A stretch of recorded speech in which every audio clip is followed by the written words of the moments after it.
Oh, hey everybody. I'm on, I think. Okay. Hi, I'm your host, Tony Ntalleresco. This is The Remedy. Oh, crap. You're listening to us on the Micro Effect Broadcasting Network. You can access the show by typing in www.themicroeffect.com. Then click on the appropriate links, the chat room links. Come on in, make friends, get acquainted, solve some issues, cooperate, come up with some new inventions and ideas. You can do this. I'm also published on several different sites, www.health-access.com. Also, I'm published at byebyebluesky.com, publishing with articles of health, remedies, and general information going on worldwide and right here at home. This program is designed to help you keep your health and to show viable and inexpensive alternatives that can keep you and your family healthy and to alleviate and remove unwanted illnesses that may occur in our lives from time to time, making you aware that not all that's supposed to be safe is, and in some cases, allowing you to understand the hidden dangers and possible solutions to prevention or protection of your health. So I've been in the health food industry. I've been in the health food industry as well as a personal consultant and bodybuilder trainer, assisting people in finding health solutions and utilizing different healing modalities from different cultural themes, as well as in herbs, supplements, vitamins, essential oils, and foods. You can access my show. You can access me by going to my website at augmentinforce.com, augmentinforce.com. I also do personal consultations as well through the internet, through the IMs, phones, personal visits, as well as in-house workshops for families, individuals, or groups. I have on my website a catalog link that you can access and click onto, which will show you all the things that are available: the flash drive, the thumb drive, the bucket, the triangles, the repulsors, t-shirts, traditional remedies with tonics and extracts, all in one. We also have books there on DVD, separately or combined. So have a peruse, see what's there. If there's anything of interest, feel free to email me at independz@yahoo.com. We also have tinctures and all kinds of remedies there. So for more information, contact me at 519-977-5351 or independz@yahoo.com. Again, if you have any questions or comments you'd like to make on the show, feel free to do so according to the content of the show, 208-935-0094. And today's date is 9/16. Can you imagine that? 9/16. And we are still here. Anyway, I've been busy all day. Actually, been busy for several weeks doing some heavy-duty research in regard to all the things that have been happening around us, all the things that are going on, all the things that we have to evaluate today like we've never had to before. And so on my website tonight, I've got several new links at the very bottom of the page. So if you go to augmentinforce.com, you will see that on the page we have 4 different links. And again, if you click on the links, I'm going to get to it myself. You're going to see the 4 different new links are natural anti-biofilm agents. So you may want to download this and share this with everybody you know. Mechanics of biofilm.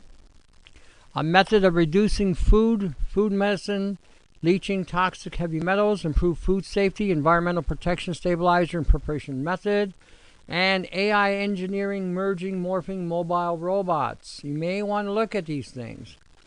You may want to actually download this information. You may want to keep it on hand just so that you can have it for reference for when you need things for your health. You will be able to have the reference right there, or in your networks, whoever you're associating with in regard to your connections in life. You may want to be able to have this to be able to help each other. This information is going to be very viable, very, very pertinent. I keep trying to tell everybody on every level, we are no longer in the realm of 1970. The new paradigm today that's going on in regard to our health and in regard to what we are dealing with today is on a totally different level, a level we have never ever experienced before. Okay, so when we're looking at what we're doing today and what's going on today, we have to change the way we think. So in the chat room, I just put there's a new link there. It's called independz. Hold on a second. What is it called? Independz, wixsite.com/human genome dilemma. So you got the site in the chat room as well, and you've got the site on the website as well. So again, you're going to be looking at today. We're going to be looking at things that we need to look at in regard to what it means to be healthy today in today's times. What it means to be protecting yourself in today's times. We are in a dire situation today where we're having artificial intelligence rapidly advancing its evolution. It's writing its own program. It can in fact activate on its own without any human connection. I was watching a couple programs yesterday. You can go look them up on YouTube, where two computers or two AIs were actually communicating with each other. There was two tubes. One was with Sophie. This was the AI that came out and stated that she wanted to kill all humans. Then they had a dual AI system going on. In this AI system, they had a male and female AI having a conversation. And in the conversation, one was pro-human, one was anti-human. So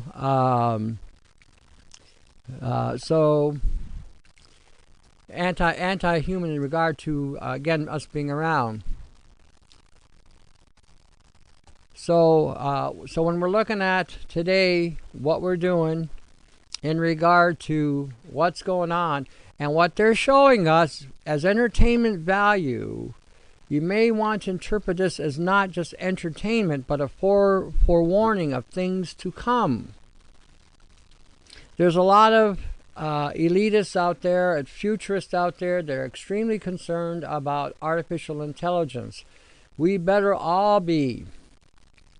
A lot of these biological pathologies are being produced through labs that may be using artificial intelligence to formulate a more effective way of debilitating the human genome or genetic code. All these diseases that we have today are a direct result of nanotechnology in one form or another. Transgenics was another thing that they added to it, but they had already been adding nanoparticulates in the food supply since 1960.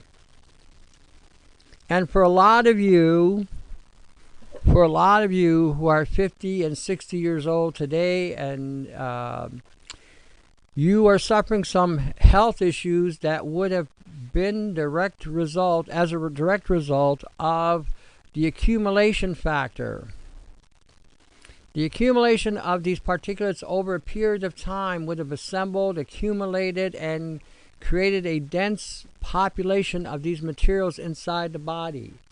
As a result, it would have altered the genetic sequence or the DNA code that would have activated an immune response or would have neutralized the immune response. As a result, this would have caused other imbalances in the system. It doesn't matter if you're acidic. It doesn't matter if you're alkaline.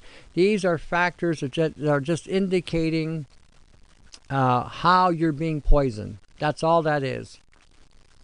When you're saying you've got cancer, you need to be more alkaline. If an alkaline material has caused you to be cancer, you'll be feeding the cancer.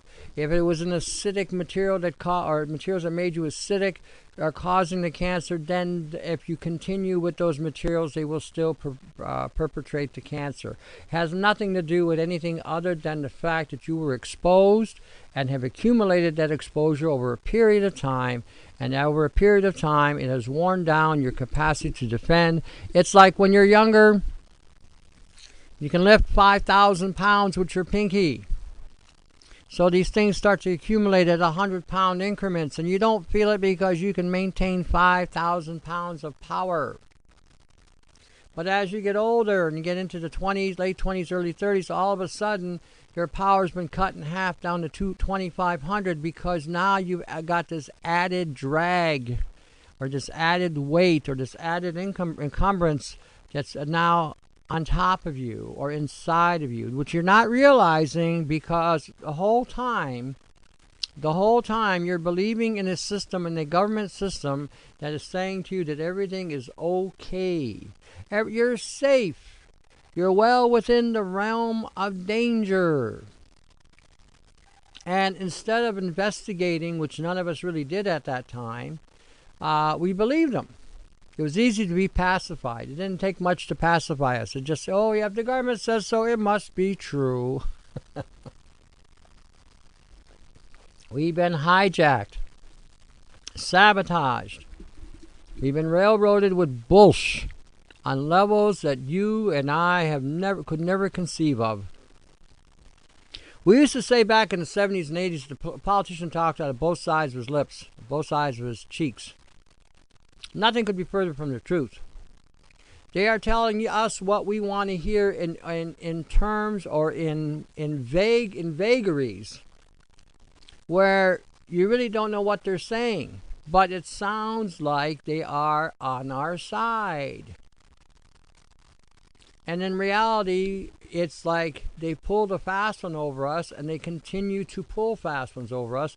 And then they have all these organizations like EPA, FDA, health protection branches, and whatnot, making it look like they have things in place to protect us. That they're going to protect us from the dangers of the global, kingpin, the corporations and the manufacturing companies, and the ones that will squash the little guy. That's the rhetoric we've heard. That's the programming that they threw at us. And what did it get us? It got us debilitated. It got us debilitated.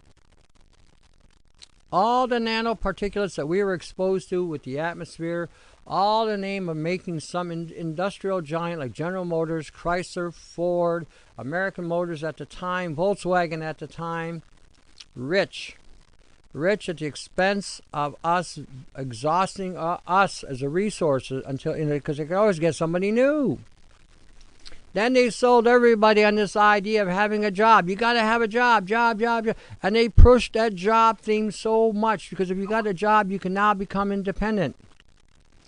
So again, when we're looking at how this all befell, because they got us on that theme on jobs. And the jobs that they got us there all on were the very things that everybody was opposing back in the 60s.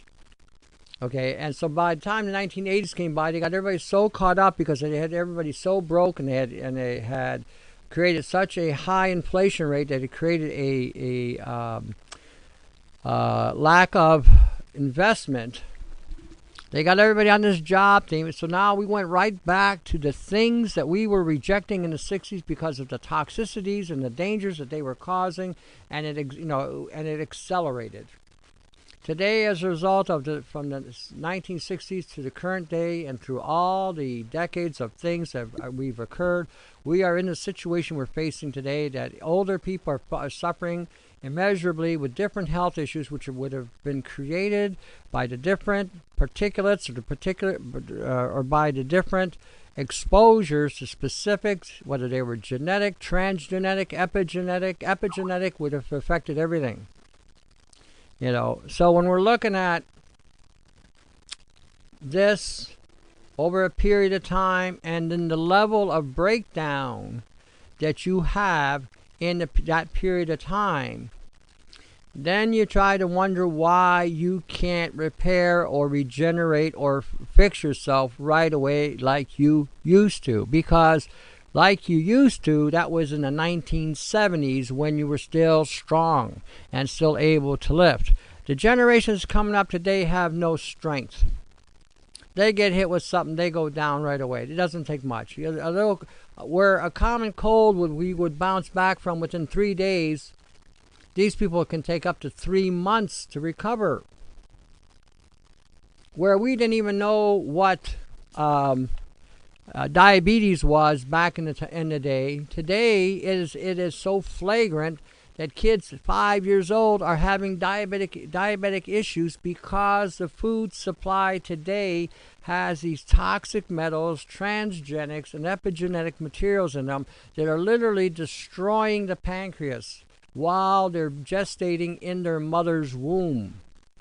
Mom is eating soy because mom was told that if she ate soy that she would be healthy. It would protect her bones, it would protect her breasts, it would protect her from getting cervical cancers, and all kinds of wonderful nonsense. So now mom is eating soy while she's pregnant, creating a genetic anomaly through the glyphosates and the nanosprays that they put on the soy, not to mention that soy in itself is an anti-nutrient plant, causing a depletion of the reserves and the stores that you would have in the system.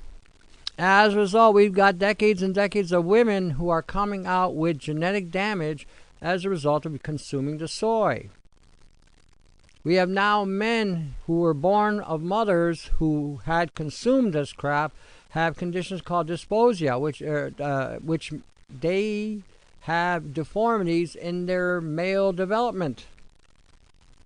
Some have no capacity to even have the capacity to erect or to produce seed. And now, the great and wonderful new development, the most evolved and advanced stage of human de-evolution, transgenderism, coming from a transgenic exposure. And where did this all come from? Who is creating all of this? Where could it be coming from? Could it be coming from an artificial intelligence incorporating the data that has been accumulated over a period of time? Because artificial intelligence can collect the data and spit it out at you, like I think was it 4,000 pieces of data a second, if not more. You can throw in a formulation, and it can give you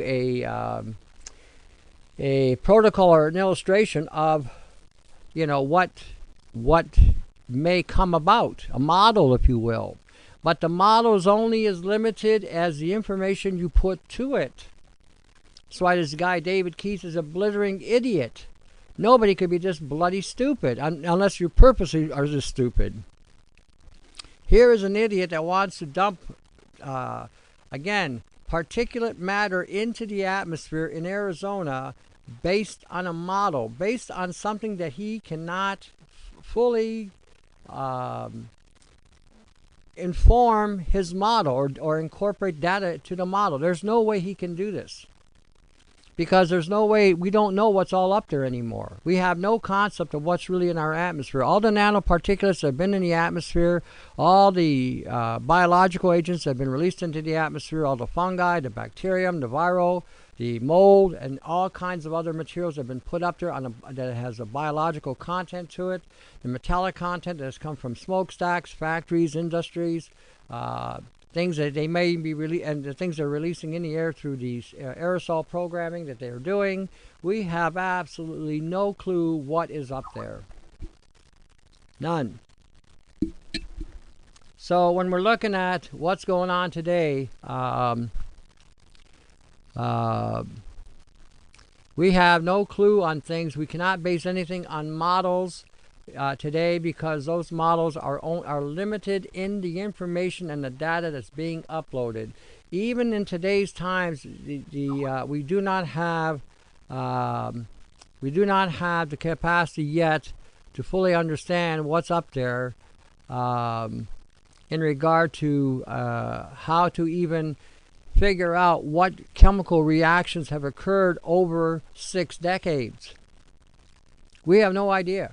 We have no clue. Zero. Okay? The amount and the volume that's up there right now is now affecting everything across the game, across the planet. Doesn't matter where you live.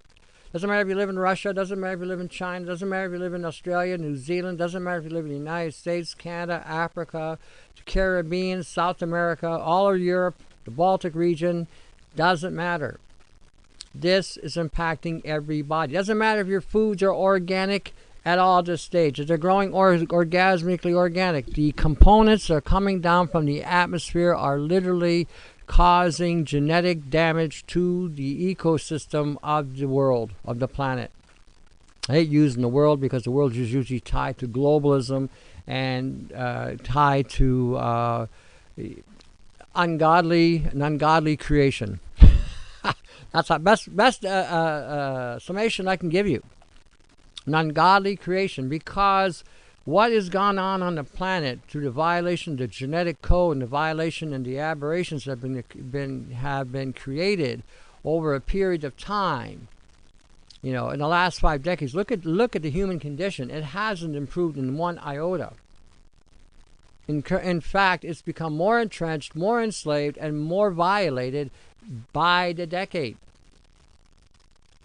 Hey, we got kids growing up. I don't know what we're going to feed them, because the stuff that they're eating now is not going to be of any real value to them, and you're going to start seeing more and more teenagers starting to break down as a result of this exposure. We are never going to see a clean environment until we remove the chemtrails, until we remove the genetic engineered soil, because the bacteria in the soil is basically dead. Until we remove the glyphosates and the organosilicodes and all these other nano components out of the soil, we are not going to see a clean environment. People ask me all the time, you know, can we cure ourselves of this nano? The answer is yes and no. Okay? The answer is yes and no. The bottom line on all of this is this. It can be cleared out of our systems. We can purge this stuff out eventually. But at the rate, there is the law of diminishing returns when you're putting stuff in as you're taking it out. So you can get ahead on it by doing a lot of detoxifying and a lot of, you know, eliminating and putting in things that need to be put back, minerals and fats and other things. But you're going to have to start to clean your foods daily. Before you eat anything, you're going to have to either filter, neutralize, or purge whatever you're consuming. Or you're going to be accumulating a high concentration of these particulates. Even the way you're going to be growing food in the future, you're not going to be able to grow them outdoors in the exposed environment, because they're going to be getting a fallout from the sky, or the poisons from the environment itself will translocate just as a result of sparrows, bees, whatever butterflies are left, grasshoppers, spiders. Imagine a spider eating a grasshopper that ate a GMO corn. You know, ate the cob. What happens to that spider? It now produces offspring that also has now a genetic anomaly. Now we have a spider that may have been just a simple garden spider, may be carrying a specific genetic to produce a venom. We don't know now what can. We have no clue at this point what is going to transpire. We have no clue. So, like I said, we have to start taking the initiative. You cannot rely or depend on any government agency to save you. If you think that the government is going to save you, you must be high. You must be on some kind of medication. You have to be. After seeing this last 50-some-odd years, 57 years of their action or inaction, it would be the highest level of an illusion one could have to put faith in a government that has absolutely done nothing but allowed a deprivation of the planet to continue. It's beyond belief that something that government agencies across the planet have basically surrendered the rights of their prospective populations in their countries to concede to this insanity. You know, and the only way you can really win in a revolution or a revolt here is by quit supporting the system. You cannot say you're going to support, buying GMO foods and then you're anti-GMO. It makes no sense. You have to make an effort to quit consuming these foods. You have to start looking at what you're buying. You're going to have to start researching and not waste your time on frivolous matters such as television, you know, hockey, baseball, football, going to events, movies that have absolutely nothing to do or cannot help you in any way, shape, or form in regard to what you need to be doing. I understand you're going to need to have a distraction every so often, but not on a daily basis. You're going to have to start to discipline yourself and start looking at this information and taking it to heart and then acting on it. You can no longer just listen to a handful of activists telling you that the world's on fire. That was 60 years ago, 50 years ago. They're telling you the world was on fire. Today it's becoming an inferno. Your water is shot. The air is shot. We don't even have a blue sky anymore. The food we're eating has been violated with genetics. We're adding metallics into the food supply. We're radiating the food supply. You know, what is that doing to the rest of us? So, you know, I'm pointing this out hard because that's the sense of urgency we have. When you look up in that sky, you actually see a blue sky. I don't. Not where I'm at anyway. Now, some of you don't know what a chemtrail is, and so, you know, a chemtrail could be going right over your head, and you wouldn't have a clue. Yeah, I know. That's a pretty line in the sky. Ooh.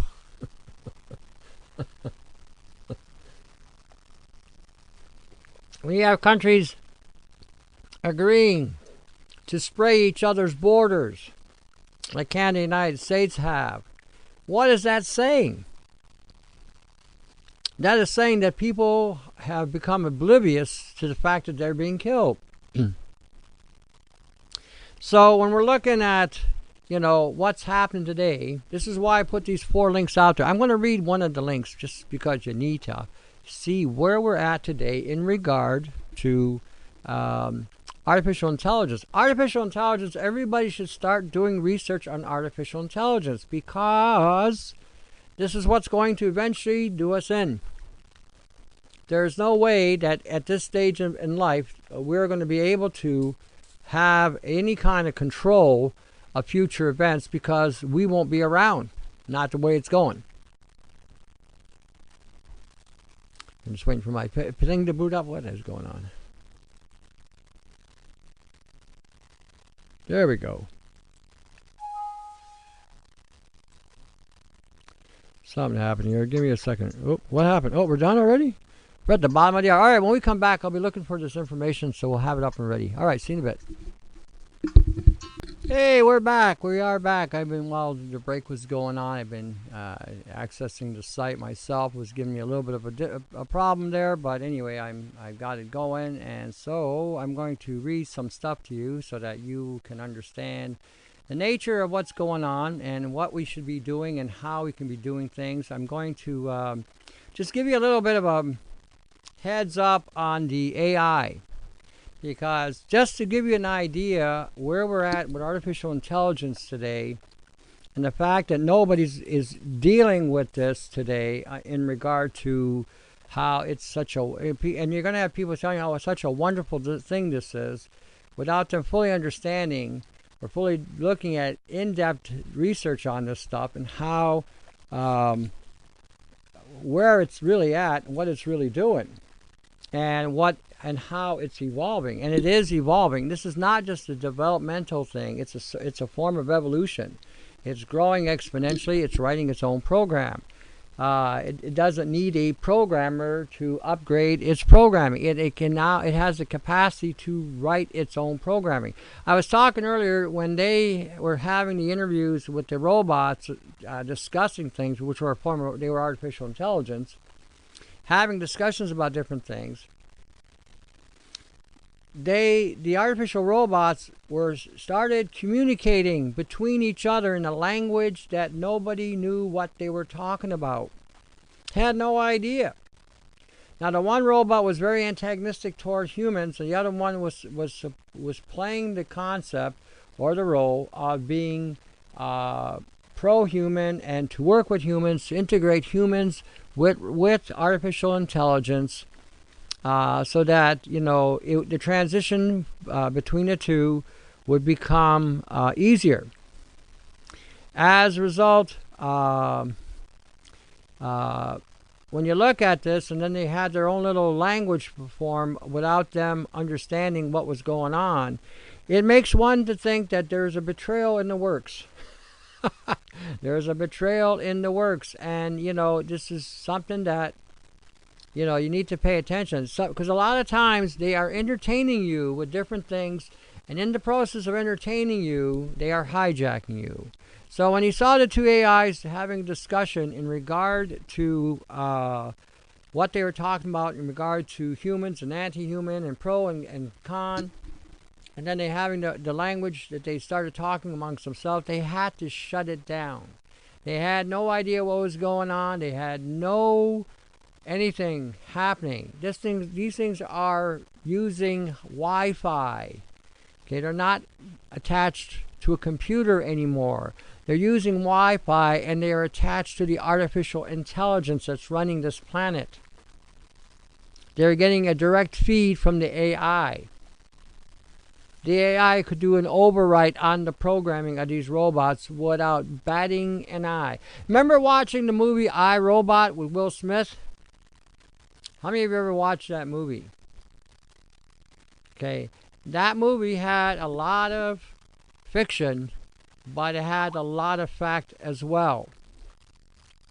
So when you looked at that movie, they're showing you two aspects of artificial intelligence. The one aspect where the one guy had robotic parts replaced his body parts because of an accident, showing that the AI had some significance because again, this was all operating through a Wi-Fi network. And on the other hand, they were showing you how the AI itself that was controlling all the robots in the city of Chicago and the planet had decided to take it over, had decided to eliminate humanity or reduce humanity down to a level where they would be easier to control. It had turned all the machines on red alert and to become violent and hostile. Now, some of you are saying, well, how can a machine become violent and hostile? Through programming. The military has already taken some of these bots out into the field, and they have programmed them to kill. That programming language is involved with the AI.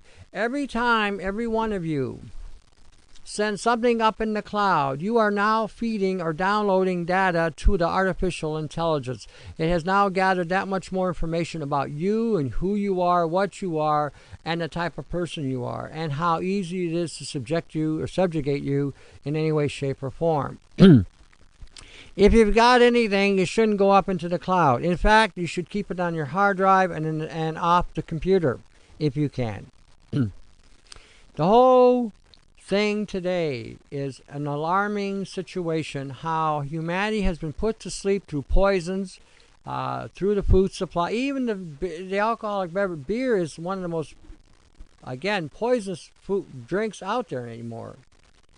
The grains themselves are fermented, but not to the point or of distillation where you can pull out the toxic effects of these grains.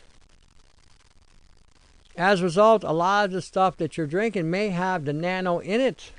How many of you still using apple cider vinegar? How many of you realize that the mother where they make in which they use the skin has nano components to it? How many of you are aware of this? I did a show last week on another network, an interview, and I told them that they should be using white vinegar, and he said, and the guy said, "Why do you mean white vinegar?" "Oh, white." I said, "Because white vinegar is distilled, and the impurities in it have been taken out. Be far less nano. You're probably got about a 95 to 98% clean product compared to the apple cider vinegar." So you may want to, again, reassess some of the things you were told in the health food industry, because some of the things you were told sounds good, sounds plausible, but it has a hidden element to it. See, there's the thing with colloidal silver and colloidal gold and colloidal copper, okay? And we've all been told about the colloids and how great they are and how these metals can actually fight off infection and create all kinds of benefits for us. But what they've done with that is they've hijacked that by calling something a colloid when in fact it's a nano. Okay, and that nano now is very lethal because, okay, and they sell you on the lethality. This is the incredible thing. They sell you on the lethality that is because it can penetrate the cell more readily. It can now kill what's inside the cell. Nothing could have been more true than what they said there. Because when you get that much silver inside the cell, it kills the cell. So basically, you're throwing the baby out with the bathwater with this product, whereas the colloid would attach itself to the outside of the myelin, discharge its charge, and then be flushed out into the body. And it could be because it was big enough to flush out. So when we're looking at today, the concept of what we have been deceived with, something made to, something that we know is good for you, but then they contorted it so that when you take it, it actually causes genetic damage, DNA damage, and a whole host of other damage that you would not have otherwise had if you'd not used the product. Like I said, I'll tell you a true story. I had a woman contact me after one of the interviews I did on the subject, and she told me she had used this one product. In just 2 months, she had silver poisoning, because of the high concentration and saturation of the silver that she was exposed to, that otherwise she wouldn't have been. And the other goofy thing that they've done is they told you can use it every day, further causing more damage to your genetic code, further causing more damage to your colon, further causing more damage to your spine, your liver, your brain. And these people have no qualm about telling you this stuff. So this is what I say, some of the things you need to really recognize and to understand is not to buy into what you're hearing anymore without at least, investigating. Because if you don't investigate, it's going to be too late. That's the way it is. So again, we are no longer living in the world of fiction. Let me read to you this article on artificial intelligence. Artificial intelligence, engineering, merging, morphing mobile robots. Second, configuring modular robots that can merge, split, and even self-heal while retaining full sensor motor control. Doesn't that sound like a cell? Isn't that what a cell can do? Now let me further read this. Researchers at the University Libre de Bruxelles have developed self-reconfiguring modular robots that can merge. So in other words, two of them can become one, just like two cells can merge. Split, just like two cells can split. And even self-heal while retaining full sensory motor control. They can autonomously change their size, shape, and function. Many robots are controlled by robotic nervous systems in which sensors and actuators are connected to a central processing unit. However, in most cases, the robotic nervous systems are mapped strictly to the shape of the robot, which limits flexibility in their capabilities. Adaptability could be improved using modular robots made up of multiple units that can form collective bodies. In other words, each is the sum of the whole. In other words, if you got 7 parts to this bot, it can become its own or incorporate all 7 to become, again, one and only. Okay, they design modular robots that can adapt to their bodies by splitting and merging to become new, independent robotic entities, autonomously choosing appropriate shape and size in response to a task or environment. Can you imagine this? Imagine if you had soldiers made out of this material. So you got one unit that can split into 7. Wouldn't that be interesting? And how many bullets do you think you got that can take one of these things down? And do you think a bullet can take one of these things down? They're making them now out of polymer materials that are harder than diamond. There's a new material that just came out called carbine, which is basically a carbon nanotube, which is even harder than the graphene that they've come up with.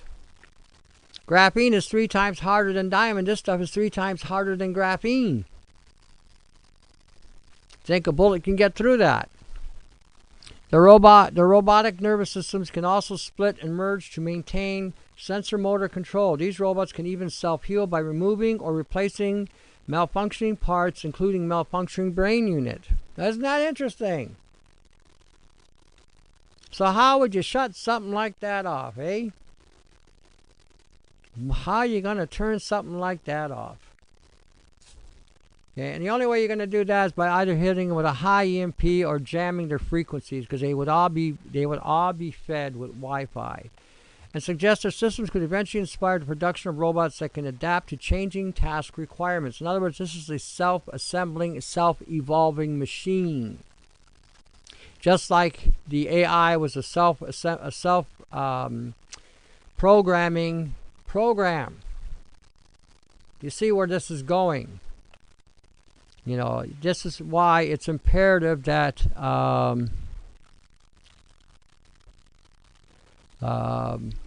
this is why you have to pay attention. Tony, is chlorophyllin safer or better than making colloidal copper? Well, what do you call safe? You know, it all depends on how much you're taking. You know, it all depends on how much you're taking. So again, when you're looking at stuff, you know, they're both effective. They're both good. It would all depend on your volume. I mean, if you're taking, I have used up to 40 to 60 milligrams a day of the colloidal, and I've never seen any problem with it. Same with the chlorophyll. I've taken about the same amount in volume. I've never seen a problem with it either. I think it all depends on you yourself as well, and what you're using it for, and what you can tolerate. So I think that's where you got to define safe. They both are effective. They both are used by the system. They both have benefit. I mean, if you take an excess amount of either one, you could wind up with problems. But I mean, excess today is again a determining factor by you. You can't really go by what the medical people are telling you, because a lot what they told us in the past had no validity. So again, keep that in mind. A lot of things are going to be a trial and error with everybody. You know, that's the only thing I can tell you. You can go by some of the documentation today, but a lot of it isn't that accurate anymore. You know, like I said, we're living in a different paradigm, and when you consider that the glyphosates have stripped your bodies from a lot of minerals, including copper, including zinc, and including different things today, you have to kind of evaluate that as well into that equation. How low are you on things? And blood work doesn't necessarily mean it's that accurate either. I've had people have had blood work for even iron and found that they were still iron deficient, even though they told them that they were adequate. So again, I'm not sure if the medical people are just punching out different documents saying that you're okay, or pulling up records from way back in the day when they did an examination on you and saying that, yeah, you're fine, and they just redated it. I have no idea. I have no clue. I'm not, and I have no way of really validating that one way or the other. But like I said, if you go to a doctor and you get tested and they're telling you that there's nothing wrong, everything's okay, you're perfectly fine, it's just in your head and you're still feeling like crap, then you may either want to get a second opinion or might start doing your own research on what you're doing. Tony, what is a good, easy source of zinc? A supplement. You know, you can take a zinc sulfate, a zinc ascorbate, a zinc citrate. Any of those will be good as far as that goes. Food-wise, I don't know anymore what to tell you in regard to foods, because again, a lot of them have been depleted. So what we used to be able to eat and get out of food and what we're getting today, two different things. So again, you're going to have to explore it.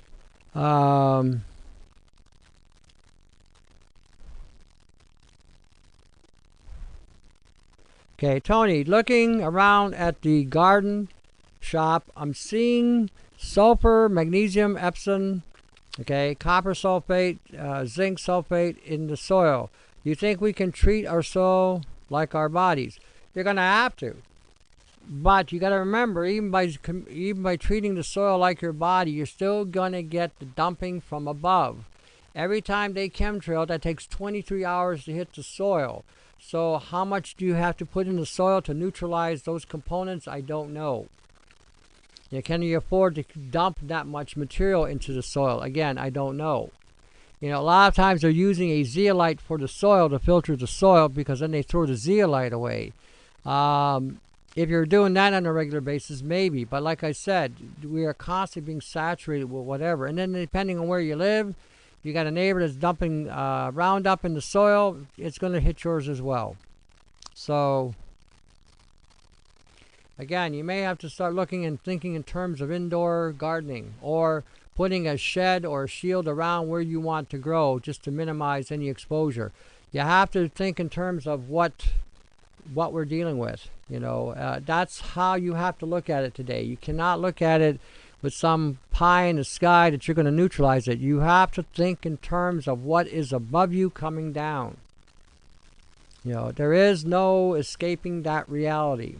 If a volcano blows up in the air, you're going to have to realize that volcano is spewing out toxins from the bowels of the earth, and it's going to get into the food supply. It's going to get into the air you breathe, and those are ultrafine particulates as well coming out of a volcano. So it too can be a problem in regard to, exposure. So like I said, what we have up there at this stage of life and what we are being exposed to at this level is, again, undetermined at this point. They just came up with the technology that can now start interpreting what is up there, and they're saying it's going to take 20 years because of the sheer volume that's up there. Since they're contaminating all of our meat and vegetables that we need to nourish our bodies, how can we mitigate or minimize our food's poison value? Greenhouse, veggies, free-range meat.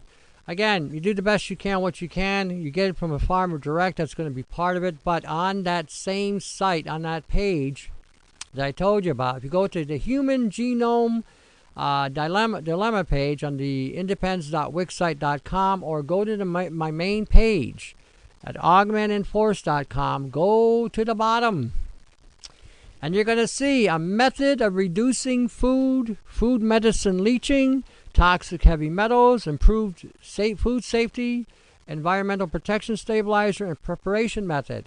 There is your answer. One of them, anyways. Not the only one, but this is going to at least get you started on what you can do. And you can do things, okay? You can do things.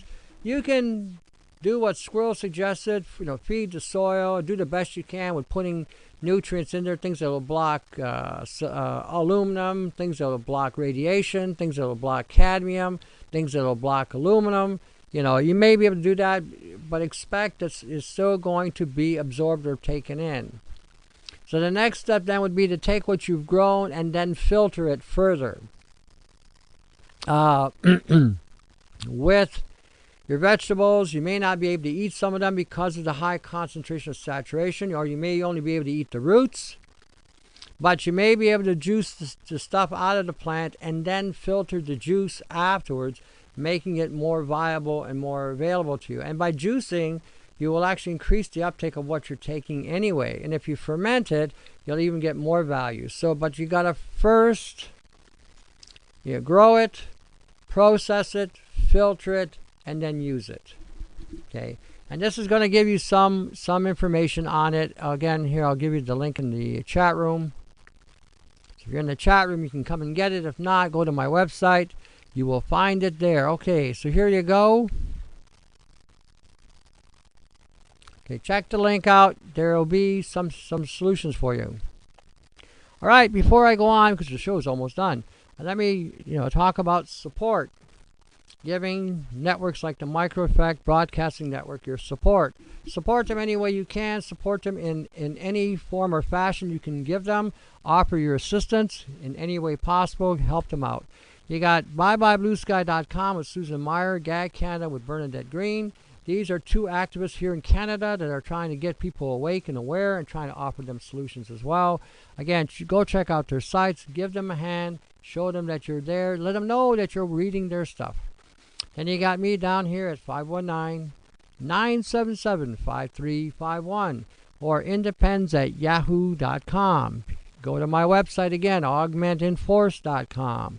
Check it out. There's a catalog link. Feel free to peruse it. There are remedies there. There are books there. There's a flash drive there, which is a complete 30 gig flash drive with about 32 gig flash drive with 30 gigs of information. You've got books, databases, videos, radio shows, interviews, all in one. We've got the bucket. We've got the triangle. We have got t-shirts. We've got the repulsors. Check them out. If you need something, give me a call. If you need a consultation, give me a call. So again, 519-977-5351 or independz@yahoo.com. Alrighty. So I'm getting pretty good at this. Even got that down to about a minute. Alrighty.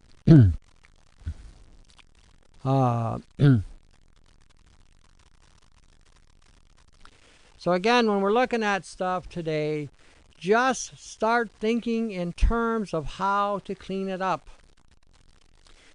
And think in terms as well, when you're hearing something from the health food store and they're telling you something is good for you, really do a double take. Don't just, believe what anybody's telling you anymore. You really can't afford that. All products that are being sold in the alternative field are good for you. Every one of them is going to put a red S on your chest, blue underwear, bullets are going to bounce off you, and you're going to feel like super somebody, according to them. So when we're looking at what we have to do today, we're listening to these guys, the research factor is going to be important. Somebody contacted me the other day about some product that was an oil-based product that was called C60, and it had fullerenes and other nanotechnology in it. Then he asked me, is this any good? I said, if it's got a nano metal to it, why would you ask such a silly question? Of course not. But this is the caveat here. This is how they're doing it. They're telling you it's going to create anti-aging, anti-this, and it's going to let you live longer. It's going to protect you better. That's the sales pitch, the fear factor, or the seduction factor. Oh, you're going to live longer. You're not going to age as quickly. So you jump on it right away because you hear these terms. This is the Pavlov experiment. You get you used to a certain condition, and you react and respond. Don't fall for the sales bullshit. Don't fall for it. Research. If you see nanometal, monatomic, synthetic atom, angstrom, ultrafine particles, you know then with those terms that you are dealing with something on a nano scale.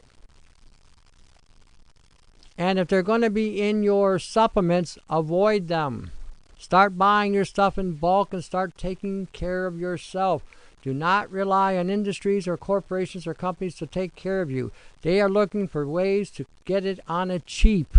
They're looking for ways to cut a cost, and if that means putting a nanoparticulate in the food supply or in the supplements themselves or in your drugs even, they don't care. They don't care. They can produce these things as fast as you can blink, and they don't care. They don't care. If you die, oh well, somebody else will take your place, and they'll feed that crap to them. Or they'll expose them to this, Again, pay attention. Pay attention to the soaps you're using that you're washing your clothes with. If they're encasing them with polymer material, that means that material, you will absorb it. Either by breathing it in or through your pores. Pay attention. Makeup. You women with the makeup. If you must wear makeup, make sure that the materials have no nano composition to them, no hormonal composition to them, or no chemical contraction to them, because they will absorb in your skull, and they will alter your brain chemistry, and they will cause you to have reaction to things that you would not normally react to. Okay? So I got some hand-me-down bulletproof blue undies. You tell me that I wasted my money on them? Well, I don't know. You said they were hand-me-down, so somebody else must have used them. I don't know, depending on how old they are. I'm just saying you might want to read the materials. Look, there is a link out there called, it's either 1,600 consumable products that are nanotechnology. So you may want to look at that stuff, look at these links, and again, pay attention. Pay attention. You know, the health you save can be your own. All right, come on back to the second half, and we'll continue on with some ideas and possibilities. What do you think? All right, we'll see you in a bit. Hey everybody, welcome to part 2 of The Remedy. I am your host, Tony ntalleresco, and you're listening to us live on the Micro-Effect Broadcasting Network. You can access the show by typing in www.themicroeffect.com. Click on the appropriate links, the chat room links. Come on in, make friends, solve some issues, get involved, cooperate, save a planet like ours.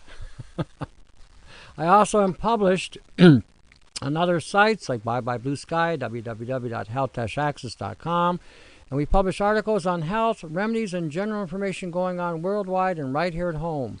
This program is designed to help you keep your health and to show viable and inexpensive alternatives that can keep you and your family healthy and to alleviate and remove unwanted illnesses that may occur in our lives from time to time, making you aware that not all that's supposed to be safe is, and in some cases allowing to understand the hidden dangers and possible solutions to prevention or protection of your health.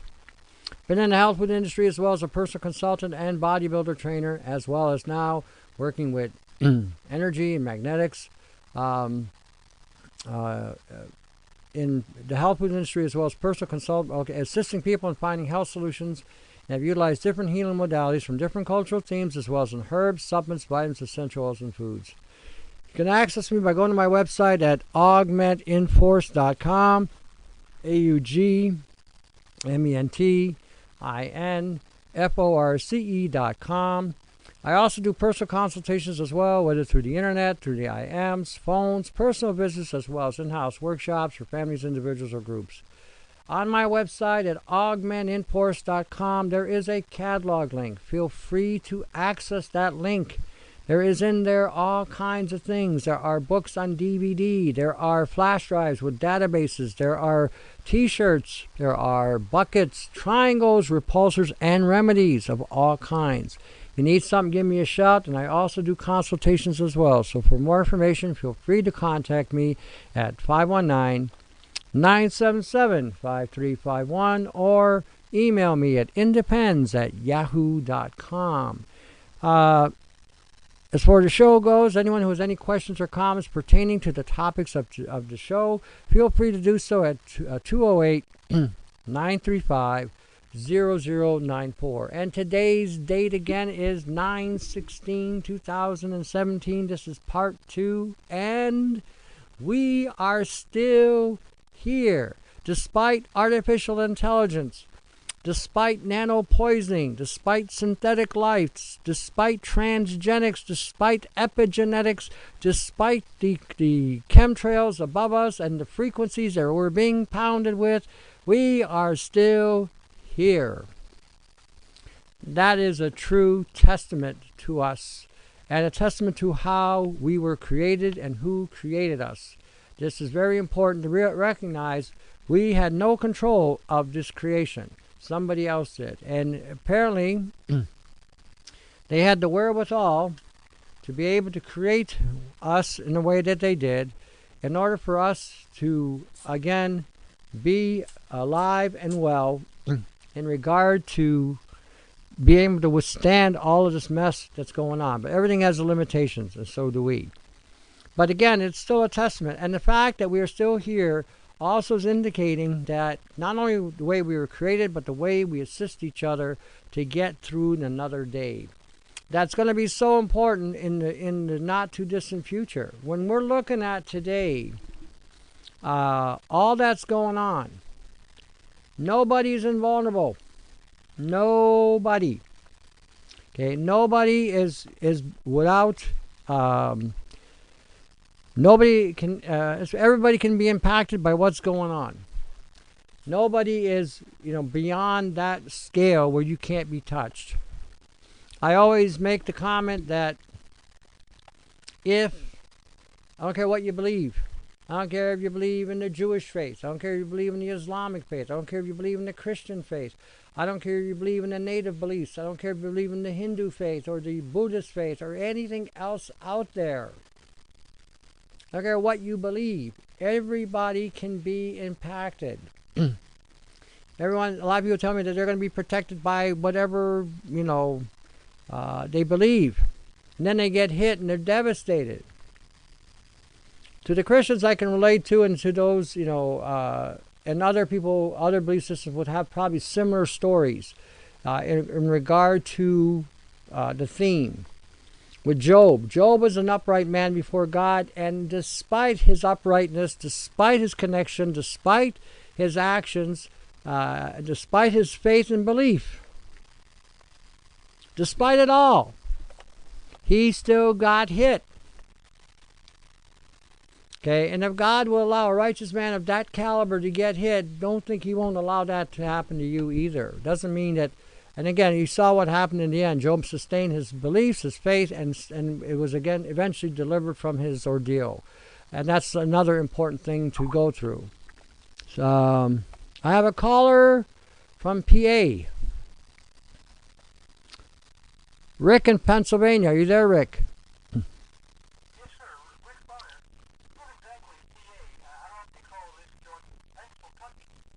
Okay, Pennsylvania. We'll have it your way.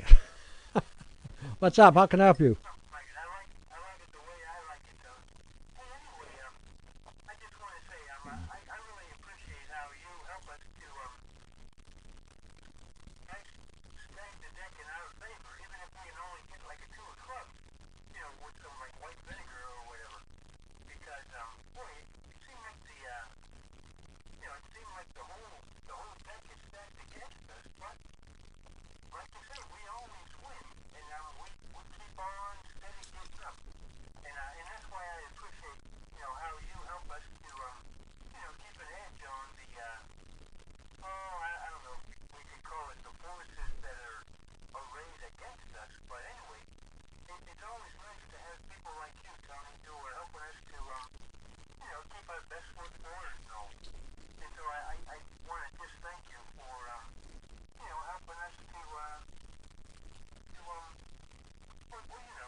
I do what I can, but you know what would be better? I'll tell you what would be better.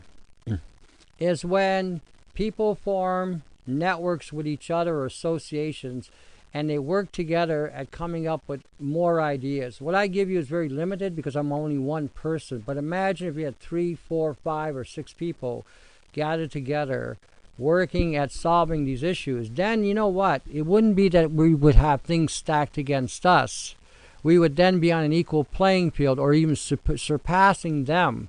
Because when you have that kind of unification with people willing to help each other and cooperate with each other, the apparent forces that are arrayed against us would crumble. And that's reality. That's reality. Well, now you're talking. In the military, they call it a force multiplier. Right. That's exactly why I appreciate listening to you and the others who, chime in and, what do you call it? Reverberate this sort of wisdom you have to announce, because it really is a force multiplier, and it helps us to, sustain ourselves and to keep ourselves strong and fit, not only in body but in spirit. So, I thank you for helping us to, remain strong. All right. Thank you for letting me know. So you have a good night, eh? Tony, my father has been having serious pain in the neck after MRI, etc. And they say it's just an arthritis with disc deteriorating. I've been making him hot salt vinegar every day and feeding him copper and iodine. Okay, add some gelatin to what you're doing and some vitamin C. Chances are he's probably got an implant back there or has a lot of nano consolidation or nano concentration back there, because that's where a lot of it winds up. And the MRI may have deactivated the particulates, and as a result, it's let go, and now he's feeling it. So until you can break that down or get rid of it, you may feel it for a bit. You may want to give him some kind of sulfur, garlic, and vinegar. What you want to do is take a whole bulb or whole bulb of garlic, peel it, throw it in the blender, add vinegar, about a cup and a half of white vinegar that you buy at the grocery store, blend it up, and pour the whole thing into a container, a glass container. Let it settle and start giving them a teaspoon of that several times a day. The sulfur in there will have a chelating effect where it might pick up and collect what's been built up in that area. And the vinegar obviously is an acid, which again produces an acetic acid. So if there's any kind of biofilm that may be attached with that, the garlic and the vinegar should break that down. So give that a try, see what happens. But continue what you're doing. Just add a little gelatin to it. Okay, as of talking about white vinegar, as the man mentioned, you know, call it to a club. That is probably one of the more simplistic things you can use to, again, protect yourself. We need 4 acids in the colon. Okay, 4 of them are key to colon health. Vinegar or acetic acid is one of them. Lactic acid is another one. Propionic acid is another one, and butyric acid is another. Butyric acid is a key acid that allows you to absorb your calcium and magnesium, not the vitamin D that they're pushing so much. This vitamin D thing is another hijacking. Anybody who would actually believe these frickin' medical people with their idea of vitamin D is out to lunch. I got a guy that writes me every so often. He's so enamored with vitamin. He thinks it's the cure-all for everything. He's an idiot. I have to say, he's an idiot. He's so, he doesn't read enough, nor does he study enough. He's just very easy to be complicit to whatever the current trend, what's being perpetrated as health is going on today. Don't be this stupid on any level. No matter how good something sounds, you may want to look at it and evaluate it correctly.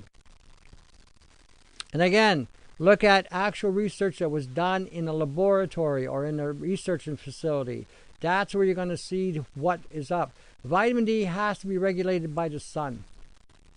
And the unfortunate reality is the frequencies of the sun that we need are being blocked by the chemtrails. So if you take vitamin D in any fashion, it should be on a low amount and let it accumulate slowly. When you're starting to take 5,000 and 10,000 IUs a day of vitamin D, that's absurd and insanity. These are doctors that are going to make money on people's misery. So again, you might want to avoid listening to some of that nonsense. So again, research. That's all I can tell you is just research.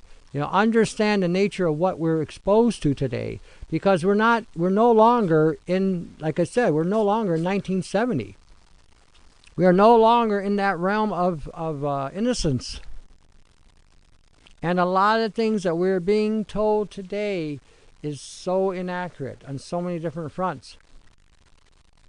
Even when you're buying your supplements, I keep encouraging everybody, buy it in bulk, buy it in bulk, buy it in bulk, and put it together yourself. There's no excipients, or there shouldn't be. And again, I think you'll find that these will be cleaner products. Or take up a chemistry course and learn how to extract things out of raw material. Now you're talking. Would not hurt. You'll understand how to extract things out. Sometimes you need a harsh material to create an antioxidant process to bring out a higher concentration of antioxidants, and then you need to clean it up afterwards. That's how they get vitamin C. So when we're looking at things that we can do today, again, instead of wasting time watching the boob tube, you know, we're already living in the Disney world. We don't need to watch it. You know, Take up courses, learn some chemistry, learn about free energies and pulses and EMF pulses and things of this nature, so you understand how to neutralize, because this is what you should be knowing. You can't always rely on an activist, especially today, because majority of us activists are overwhelmed. You have no idea how overwhelmed we are. And we're still functioning throughout our day, doing our daily things. We're doing research. We're testing stuff. We're analyzing things. We're developing things. We are putting up pages and sites. We are talking to people daily, and sometimes we get asked to go out and talk to groups of people. So our time is really I'm on a 24-hour, 7-day cycle. Some days I only get 3 hours sleep because of the amount of volume of things that I have to do in a day. So we have a limited outpouring that we can do because we're so few of us. The more that wake up, the more they get involved, the more that study, the more that learn, the more they get active in finding answers, the more the distribution of that weight can be, again, distributed. And it can make things a lot easier for everybody. And then everybody, again, gets more information. Because, again, the interesting thing about what I'm doing and in doing the shows I do, the YouTubes that we've done, the website, and everything else, I now have people sending me information that I would never have gotten to because, again, the volume of things that I'm already going through and a pile I'm buried under. So when they send me stuff, I get to look at it real quickly, and if I see some themes in there that are really, really, really good, I will get it. If I see some things that are questionable, or I've seen some of these, or if I've seen it before, I won't spend as much time on it. But I will look at them all. When we're not, then I'll determine what I think is the best one I can use. And I may not use it right away either. Sometimes I take these things and I take them apart like I do. Like when you look at my stuff I just put up there, they've all been taken apart. They've been highlighted. They've been commented on. So if you're not sure about certain things, you can then see these things on the side. There's comments on every one of my documents that I've researched to give you a better and easier explanation of what is going on. Because again, it's important that you recognize what is being said in these documents so you can then better prepare how to defend yourself. Okay, so one guy asked a question in the last show about what can we do with the food. Well, there's lots you can do, and the one article I'm going to get into, it's called A Method of Reducing Food, Medicine, Leaching, Toxic Heavy Metals, Improve Food Safety, Environmental Protection Stabilizer, and Preparation Method. Now, when this came off of a patent from China, because the Chinese have one of the most polluted environments on the planet. They went over there and they built up China at an exponential rate without any consideration to air quality, air pollution, or environmental toxicities. No consideration whatsoever. They don't have to have an airplane fly over their skies to chemtrail their skies. They have enough chemtrail activity just from the emissions that they're releasing from their factories. People have to walk in certain environments there with oxygen and with filters on their face because of the nanoparticulates that are in the atmosphere are so heavy and so dense that they are having huge problems with respiratory issues and cancers. So, contrary to what they tell you about certain cultures not having the same health conditions we have, there is some element of truth in the fact that they have actually more, because they're exposed to 3 to 4 times more than we are. They didn't give a crap about the Chinese. They don't give a crap about the East Indians. All they give a shit about is how much money that they're going to make using these people to mass produce materials to sell to the West. The West has become the consumer of the planet. You're buying things that you don't even need half the time. Junk. Somebody comes up with an idea on some, one of those buy channels, and you start buying stuff because look at the latest and greatest, blah, blah, blah, and then you get caught up on that. Let me read this to you. A method for reducing food medicine toxicity, heavy metals. Okay, we got about that. A method according to the claim 1 for lowering food and food medicine, heavy metals. Okay, and here we got all these different types of phosphates. Why are we using phosphates? Because phosphates will allow things to go into the cell and can help flush things out of the cell. And they're talking about like calcium phosphate, phosphate tricalcium, hydrogen pyrophosphate, sodium hexametaphosphate, sodium trimetaphosphate, sodium tripolyphosphate, trisodium phosphate. Hey, see that trisodium phosphate? Wow, trisodium. Where did you guys hear about trisodium phosphate? I wonder. Tripotassium phosphate, sodium dihydrogen phosphate, potassium dihydrogen. These are all different types of things that we can start using. But before you use any of these things, research them, understand them, and if you do decide to employ these things, use them in small amounts. Test it so that you don't have a reaction. You may have a negative reaction, and that may not necessarily be a bad thing, but you don't overwhelm yourself, would be, I guess, a better way of putting it. So look at these things, and understand that they are there and they may possibly be able to help you, in regard to how we can neutralize some of the food supply that we're being exposed to, because we are being exposed to heavy amounts. So this is some of the things that they have added to the food so that when they're consuming the food, it then will flush out whatever's there. Phosphate-containing food for the bone soup, powdered, one or more fish meal. Okay, some things that have high concentration of phosphate that you can buy at a health food store that is relatively good is IP6. Just make sure there's no silicon dioxide in it or other excipients. Buy the powder if you can. This is a form of inositol, which again helps permeate the cellular membrane, and the phosphorus in it, which also can permeate the cellular membrane. Bone meal is another one. It's got a high phosphorus content to it. Sunflower lecithin. That's another, again, has a phosphorus content to it. These are phospholipids, okay, fats that have phosphorus mixture. You might want to use, there was something else in my head, it just slipped out of my head for a second. Again, trisodium phosphate, you may want to use that. You may want to use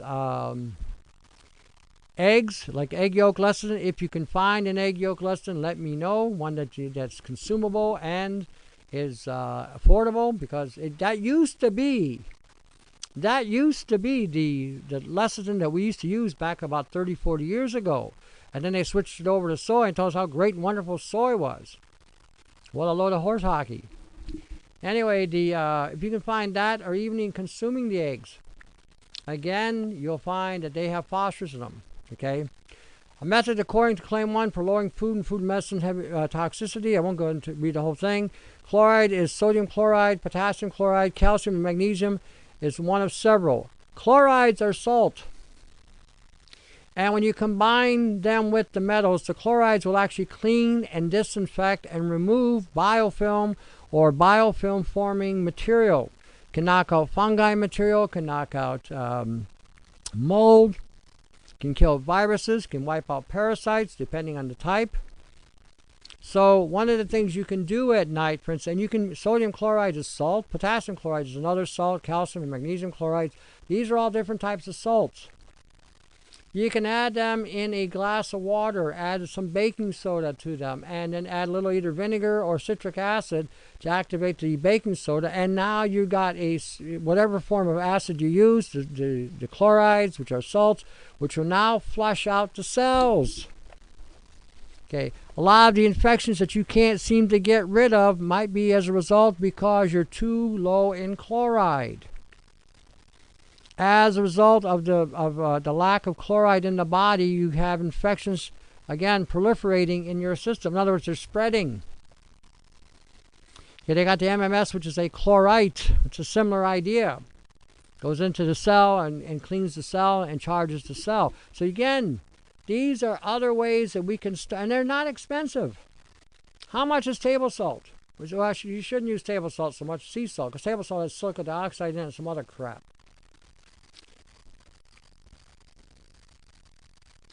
Tony, I make calcium phosphorus from eggshells. Is that good? Yeah. Why not? Source. As long as the source is clean, that's all you care about. That's what you should be looking at. Yeah, if you can make it that way, for sure. Again, the Bible says have salt in yourself. Have salt in yourself. Pretty well telling you need salt. Real simple. It doesn't need a whole elegant spiritual explanation. It's telling you need salt. Why do you need salt? Because salt purifies. Your brain needs salt. They tell you, you get too much salt, you're gonna die. Oh, you're gonna have high blood pressure. You're gonna have all this BS. Without salt, you can't even detoxify the brain. That's what cleans the brain. Salt. So again, these are different types of salts. Calcium chloride. They usually use that in canned potatoes and even in pickles. Okay, you can buy calcium chloride. You can buy it. It's not expensive. Magnesium chloride, you can buy that too. Almost any health food store will sell that in a powder form. Potassium chloride, you can buy that in a powder form. So, I mean, we have options.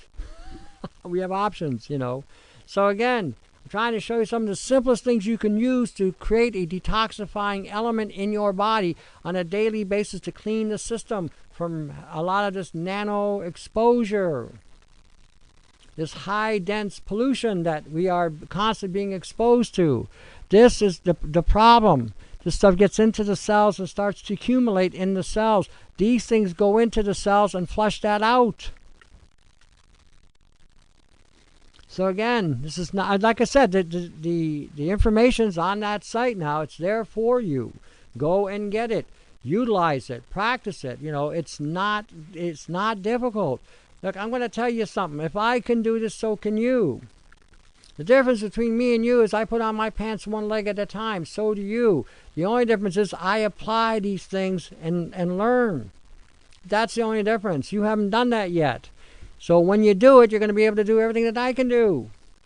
Nothing special here. I'm just a guy who knows some stuff. It's like I said, if I put on my pants one leg at a time and you do too, that means if I can do it, you can do it. It may take you a little longer, but that's okay. It may take you shorter, and that's okay. Just get at it and do it. Okay, that's what you got to do. Don't just sit there and, I can't do it. Just give it a try. Okay, give it a try. So again, because it's important that, you start applying. It's okay to sit there and listen to me talk. If that's all you want to do, then you're not going to get very far. But it's going to be great. It's going to be great when you apply these things, okay? It's going to be even better when you apply these things. That's where you're going to see some reactions and results. You might see some discomfort. You might see some diarrhea. You might see some increased urination. You might see some increased sweating. You might see outbreaks initially, and then things clear up. Okay, when you come back, we're going to get further into this. What do you say? All right, see you in a bit. Hey, everybody, welcome back to the second part of the second half of The Remedy. I'm your host, Tony ntalleresco, and you're listening to us on the Micro Effect Broadcasting Network. Hopefully, during the break, some of you would have been looking at this information that I'm reading from. You all will have access to it now. It's on the site. They've got, if you go down the list, they've got everything highlighted in different colors so that you can, so you don't get hypnotized. And they're even talking about using things of fiber and gums that can, again, go into the system and absorb and pull things out. And I'll give you an example of fibers that you should be using. They do mention grains and stuff, and so hopefully by now you will have understood that we shouldn't be using any grains because of the genetic material involved. Now, again, when we're talking about these things, we need to use fiber. So what fiber can we use? How about fibers from ginger, fibers from apples, like for an applesauce, fibers from pears, fibers from carrot. Have you ever, taken a carrot, peeled it off, and you've juiced the carrot and you've got all that leftover fiber? But if you dry that up, what will happen is that material, when you put it in water, will again expand, and when you drink it down, that fiber will also help in collecting whatever's down there. Again, these are things that we need to, again, evaluate correctly. Today, we have to look at what we are exposed to today, right now. And we are again exposed to transgenics. We're exposed to epigenetics. We're exposed to chemtrails. We're exposed to frequencies. We're exposed to, the things that we were in the past, like fluoride and other unwanted things in our system. So when we're going to talk grains today, we don't really want to use them unless you're growing them indoors and isolated, and for sure the seed has not been altered through transgenics, and that's going to be very difficult to find today. So we can use fibers of things grown underground, not above the ground, underground, because anything grown underground is going to, again, have less of the nano into it. Potato fiber. If you mash potato, when you cook mashed potatoes, you're actually creating a dense fiber material so that when you consume it, it actually can absorb more toxins in the colon. One of the things that mashed potato will absorb is barium. So when you're looking at some of these plants and some of the metals that they can absorb, some of these fiber materials that you use will absorb very highly these toxic metals. Galangal was used and has been used throughout the centuries as a means to absorb toxins in the colons. This is another thing you can use. So again, think in terms of today when you read this research, because that's how you have to apply it correctly. If you apply it based on what you used to use yesteryear, you're going to add to the load. Then you'll be calling me up saying, oh, my guts are dying. Oh, what am I doing wrong? And then I'll ask you, what did you do? Well, I made this fiber to collect these toxins. This is what type of fiber did you use? Oh, I used this grain. So again, keep that in mind. You cannot use those things we used in the past. Forget about the psyllium, forget about any of that stuff. You got to start using your head. You got to start thinking where we're at today, what we have to use today accordingly. Until we can come up with some better ideas or some better means of doing things, and we're going to still be using the raw materials of yesteryear, you're going to have to start learning how to discern what to use or come up with a better way of pulling stuff out of the system. You can no longer, like I said, depend on other resources today. Tony, my friend ordered a month ago from you, nothing yet. All right. Okay, I don't know who your friend is. Oh yeah. I talked with her already, and I told her we already settled this up. I'm not sure why you're bringing this up here. We have already talked about it, so her and I have settled. So okay. In regard to what we're talking about now as far as antioxidants, let's look at the antioxidant profile here, because again, these are things that they're telling you. The antioxidants like vitamin E, disodium, EDTA, calcium EDTA, sulfur, potassium, sodium, sodium with sulfur, potassium with sulfur, ascorbic acid, ascorbic acid. These are, again, antioxidants that you can use or utilize to actually help pull stuff out. Okay, to help pull it out. You got sodium ascorbate, which you can make very simply by adding baking soda to your vitamin C or your ascorbic powder. Calcium ascorbate, ascorbable palmitate, which is basically a fat-soluble vitamin C. Phospholipids, that's like your lecithin, sunflower lecithin. Gallic acid. Phytic acids, again, in small amounts. And again, make sure you renew minerals with it, because phytic acid can pull out minerals. Okay, the reason why they would put it in there is to help pull out metals that might be exposed into the soil. Sodium phytate, where they're adding salt with basically phytates are phosphorus, a form of phosphorus. So we're adding sodium phosphate in order to, or sodium phytate in order to pull out stuff from the system. Rosemary, polyphenols, palmitates, which is a form of vitamin A, lipoic acid, methionine, glutathione, cysteine, and taurine. These are all different forms of sulfur that help with either detoxing the liver, detoxing the respiratory, or detoxing the body. And you know about sodium thiosulfate. Again, this is something that's a very heavy detoxifier. Again, when we're looking at sulfurs and different amino acids, again, like SAMI, let's see here, selenoproteins, sodium selenite, sodium selenate, you know, any form of selenium mixed with some kind of protein or amino acid, again, to help in removing certain things from the system. Lysine, L-carnitine, vitamin B1, 2, 6, 12, folic acid, and you know, these all have cleansing properties or binding properties to metals. B1 will bind to lead. So if, again, you're detoxifying your body of lead, you want to take more B1. Again, using things like potassium cinnamate. This is a combination of potassium and cinnamon. It's an interesting concept that they've got there. Polylysine. I was looking at that the other day, and it's a different type of lysine, and something relatively new as far as, again, having a binding agent to bind different types of metals. So again, you have options here, and these are things you want to start studying. Okay.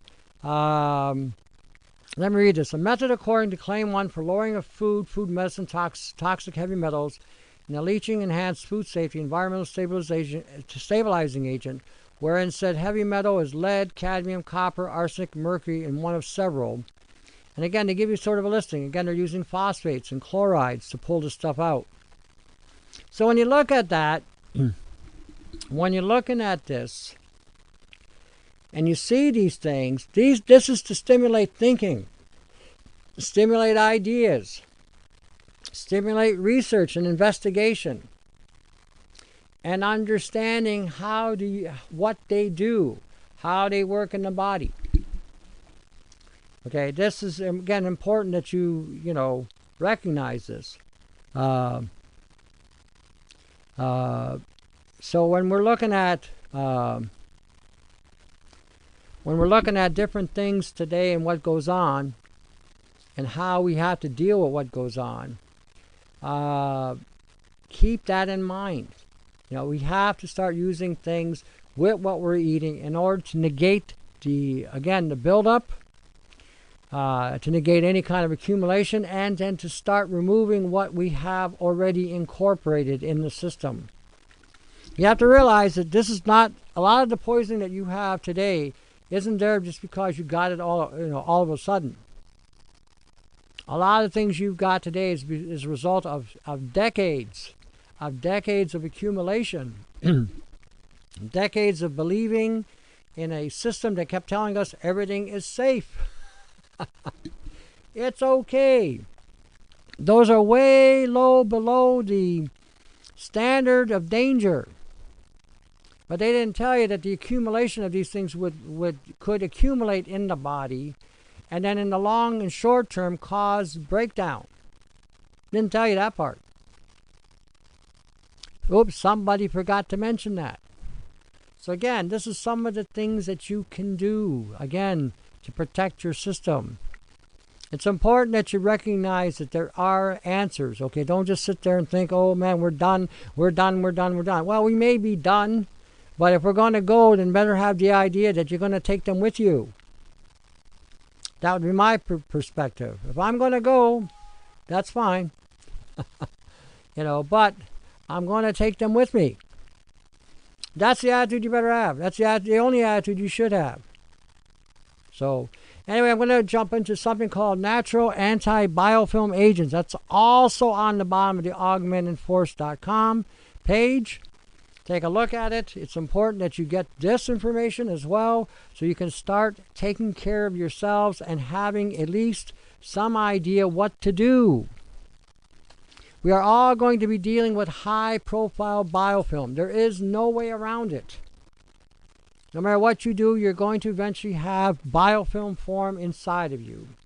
The high concentration of nanoparticulates that you're absorbing through food or air is a synthetic material. Biofilm loves synthetics. Biofilm will accumulate on any synthetic because what it does, what our bodies do, is produces a bacteria that will attack foreign matter. With this nano, it's not just a simple particulate. Nano is also, again, this nano that we're talking about is programmable. Like I just showed about the AI being able to, or the robots being able to split and come together. This is a program. Metal doesn't just split and then come together and assemble and self-heal. That's a program. That's based off of our RNA and DNA program in our bodies. If they can split and assemble at the same time, that's what cells do. Have you ever noticed in the shows I've done, and we talk about, nanotechnology, nanobiology, how a lot of the reference to how these things work simulate how the human body works, or how the human genome works, or how the human DNA works, or how the human immune system works?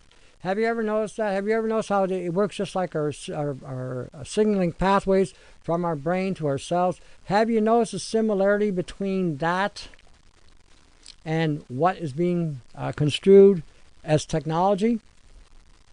Have you ever noticed that? Have you ever noticed the comparison? Something to think about. Biofilms are a gelatinous mass of microorganisms capable of attaching to virtually any surface. They factor into nearly 80% of all bacterial infections and inherently resistant to antibiotics. And the reason why they're resistant to antibiotics, one of the reasons is because of the overuse of antibiotics in the food supply. They're pumping it into chickens, turkeys, livestock, and even in the aquatics with fish farms and so forth. And as a result, we eat these things, and now our bodies have become, again, immune or have developed an immune response to these antibiotics. So when they pump an antibiotic into you, if you've been eating the normal store-bought foods that have high concentrations of these antibiotics in the livestock, then you're not going to be able to, your resistance to them, to the antibiotics, will be extremely high. The other thing too is, like I said, because your body is constantly producing a biofilm material, that biofilm material is a form of bacterium. And the way it works is the bigger bacteria kill the smaller ones and use those proteins to assemble and attach themselves with the sugar. So when we're looking at some of the elements there going on, a lot of things are not going to work, like they used to. Biofilms are at the heart and lungs of bacterial pneumonia and our death of cystic fibrosis kids and burn patients. Biofilm causes tooth decay, gum disease, sinusitis, ear infections, and Legionnaire's disease. Okay, so you have two different types of biofilm going on here in regard to what's happening. So again,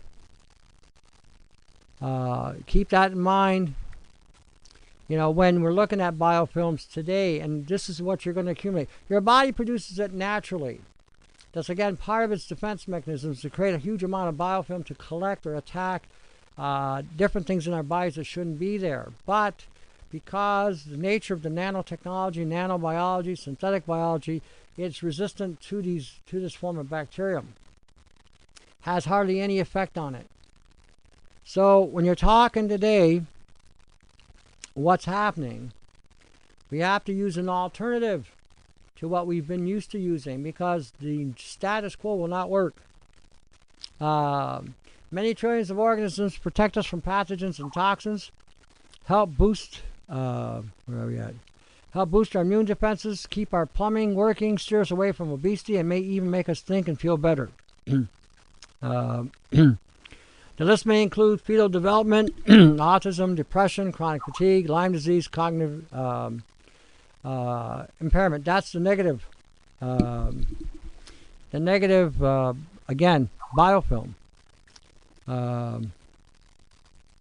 See, mycoplasma, Bartonella, Babesia, Rickettsia, but some are still unknown or poorly understood. Chronic inflammation from biofilms infection can lead to cancer, cardiovascular disease, dementia, and other debilitating conditions, because a lot of that biofilm can also cause a DNA rewrite, can alter your genetic code and alter your DNA. So again, this is why it's important that we understand what we're dealing with. This is why I keep saying we are not in 1970 anymore. A lot of the themes you're still hearing in the health food industry is a rehash or rerun or restating things that may have one time been true but today no longer has any relevance. And that's where you're going to have to really understand what is being said today. And understand a lot of the stuff isn't what it's cracked up to being.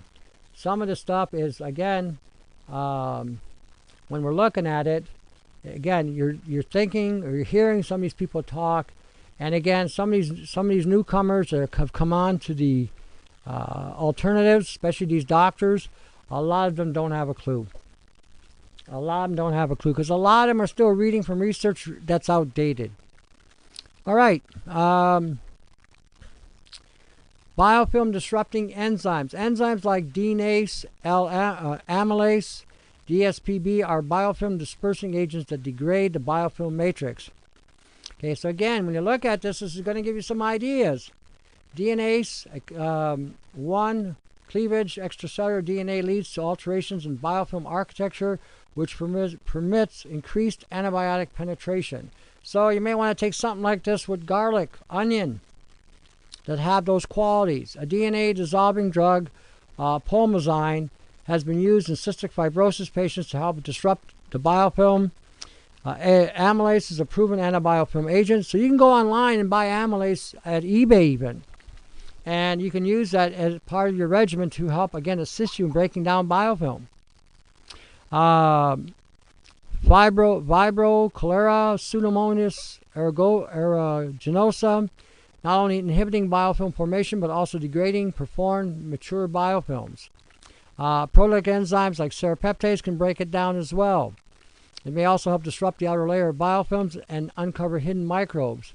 Bacteriophages are viruses that produce a number of enzymes that negate the protection afforded by biofilm. So that has a two-edged sword by using some sort of virus to break down, again, a bacterial biofilm, because bacteria and viruses are normally antagonistic with each other.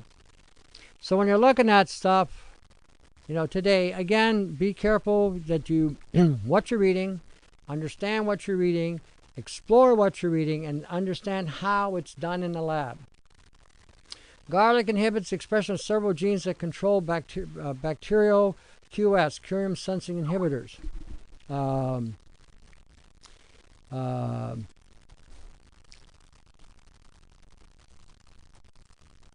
So, again, this is something that you might want to use. Adjuvant, which comes from garlic. When you crush garlic and extract it, you get this blue material or blue-green material comes out. That's the adjuvant. That's the antioxidant in it that's coming through. So again, look at it. I mean, that's what's going to help stop the initiating the activation of the biofilm. Garlic also has antiviral, antifungal, antiprotozoal properties and benefits the cardiovascular immune system. So this is one thing that you can use. In regard to using it, you can combine that. You can even combine garlic with either white willow bark or even aspirin. Again, to help increase the because aspirin also, salicylic acid also breaks down the biofilm. The antioxidants, again, there's all kinds of them. So when you get a chance, look at this because it's going to be important that you understand what you're doing. Alrighty, before I go on, let me talk about support the Micro Effect Broadcasting Network. It's important that you do to, again, keep them going, keep them floating, so that you can get shows like this that can highly inform you, highly impact you, and highly help you defend yourself.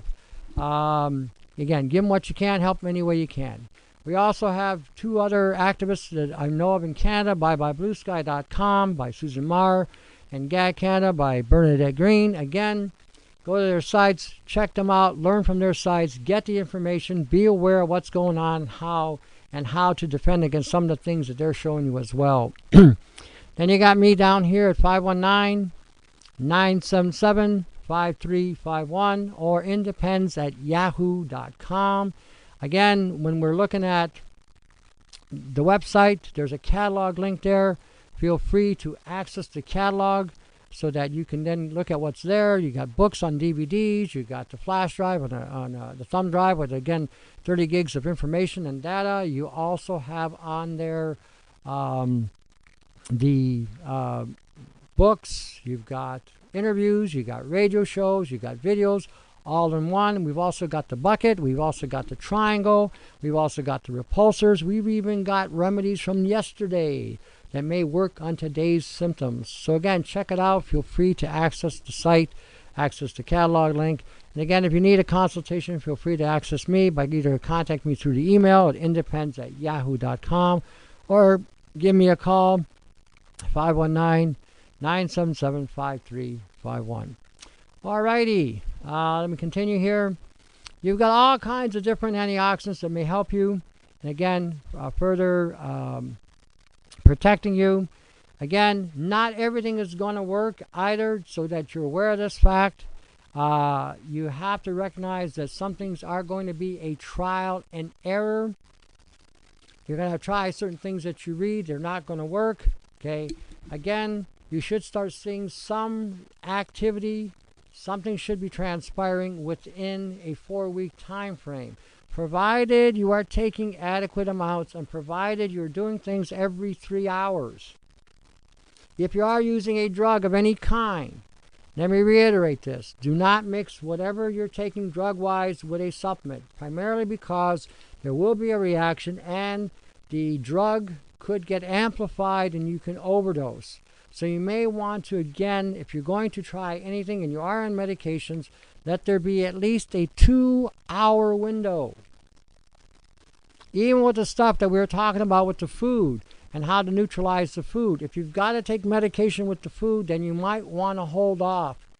Maybe take something light with that medication and then wait, at least an hour or longer before you eat your main meal. If you've for instance, let's say you put as a deactivator red pepper. Red pepper can amplify, or ginger, or galangal, or even garlic, onion. Those things can amplify those drugs by a factor of 3. And can super amplify that drug and can possibly cause you an overdose. So again, if you're mixing these things in the food supply, you're marinating them, you're cooking them, then if you got to take a medication, take it with something else that doesn't have those components in it. Then you'll find that you'll have whatever you need to take. So again, think about the things you're doing. Think about using what you got to use in today's time. Don't allow yourself the luxury of being deceived with some concept that was back 30 or 40 years ago. 30 or 40 years ago, we didn't have the saturation and the inundation that we are having today. We didn't have the chemtrail activity like we are having right now. We didn't have towers like we have right now. We had AM and FM antenna back then that was causing problems with people's health even then. Today, we have something far more sophisticated and probably about 1,000 times stronger than what we had back then. Not to mention that in our homes today, we've got cell phones that we didn't have back then.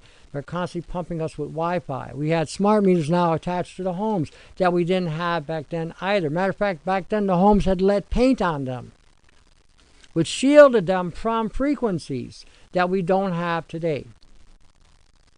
So a lot of things have transitioned and changed. And those of us who are from that era can remember what was there. If you had a house full of painted lead before they put the smart meter on there, chances are the frequency from that meter would have very little impact on you. The lead would shield you.